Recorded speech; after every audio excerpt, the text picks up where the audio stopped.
নমস্কাৰ, মই ঋষভ বৰা। সকলোকে মোৰ ইউটিউব চেনেলটোলৈ আদৰণি জনাইছোঁ।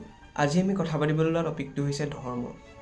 ধৰ্ম আৰু ৰিলিজনক আমি সকলোৱে একেই বুলি ভাবি আহিছোঁ।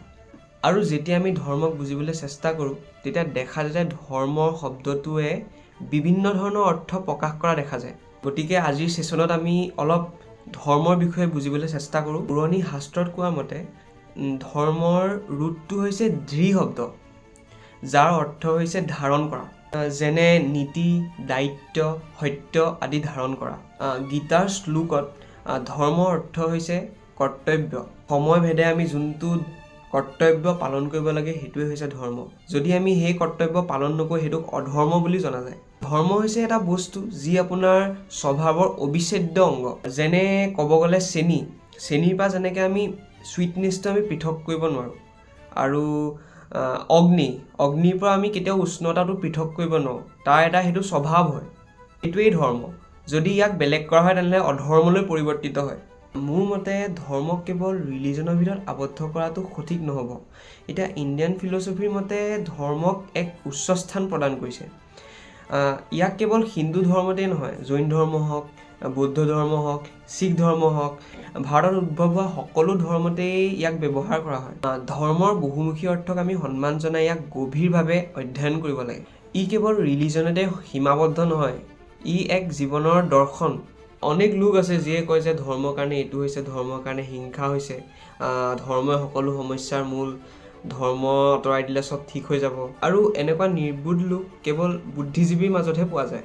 এনেকুৱা লোকো ঘূৰি ফুৰিছে যিয়ে কয় যে দুটা বস্তুৰ প্ৰয়োজন, প্ৰযুক্তিগত উন্নতিৰ বাবে বিজ্ঞানৰ কিতাপ আৰু সামাজিক উন্নতিৰ বাবে সংবিধান। আৰু কোনোবাই ক'বচোন কোনটো অনুচ্ছেদত প্ৰেমৰ সংজ্ঞা পোৱা যায় সংবিধানৰ? আৰু এইটো কথা মনত ৰাখিব লাগে, কোনেও মাতৃগৰ্ভৰ পৰা প্ৰেম আৰু কৰুণালৈ জন্ম নহয়।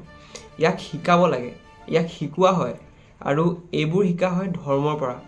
মানৱতাই মানুহক মানুহ কৰে। এতিয়াৰ সমাজত ধৰ্মৰ অৰ্থ হৈছে হিংসা, কট্টৰতা, আন ধৰ্ম মানুহক নিজ জ্ঞান কৰা, আন ধৰ্ম মানুহক কটা, মাৰপিট, শোষণ কৰা, অত্যাচাৰ কৰা, জাতি সম্প্ৰদায়, লিংগ, বৰ্ণ ভেদে বিভক্ত কৰা মানুহক, পূজা বুলি গৰু ছাগলী বলি দিয়া, ধৰ্মৰ নামত মূৰ্খতাপূৰ্ণ মান্যতাবোৰ, পৰম্পৰাবোৰক টানি লৈ অহা, তথ্যক বাদ দি কিছুমান কল্পনাৰ ওপৰত ভৰসা কৰা, এইবোৰক মই কেতিয়াও ধৰ্ম বুলি স্বীকাৰ কৰিব নোৱাৰোঁ। আৰু মই ভাবোঁ কোনো বিবেকবান ব্যক্তিয়ে এনেবোৰক ধৰ্ম বুলি স্বীকাৰ নকৰে। ধৰ্মই আমাক স্বাধীনতা, মৈত্ৰী, শান্তি, প্ৰেম, কৰুণা আদিৰ ফালে লৈ যায়। স্বাধীনতা মানে এইটো নহয় যে আমি বেলেগৰ স্বাধীনতাক আঘাত দি পিনি নিজৰ স্বাধীনতা উপভোগ কৰিম। এতিয়া আমি নিজকে মুক্ত বুলি কৈ যদি কুকুৰা এটা মাৰি আজি ৰাতি খাই দিলোঁ, সেইটো কুকুৰাটোৰ স্বাধীনতাটো কাঢ়ি লোৱা হ'ল, সেইটো আমি ৰিয়েল স্বাধীনতা নহয়। এতিয়া সহজ অৰ্থত ক'ব গ'লে আমাৰ যোনখিনি সমাজৰ প্ৰতি দায়িত্ব, যেনে প্ৰকৃতি, মানুহ, জীৱ জন্তু সকলোৰে সেৱা কৰা। এতিয়া ধৰ্ম আমি বিবিধ অৰ্থ বুজি পালোঁ, গতিকে আমাৰ যোনখিনি কৰ্তব্য দেশৰ প্ৰতি হওক, সমাজৰ প্ৰতি হওক, সেই গোটেই কৰ্তব্যখিনি আমি কৰি যাম। এতিয়া আমি এই সৰু কনভাৰ্চেশ্যনটো সামৰণি মাৰিছোঁ।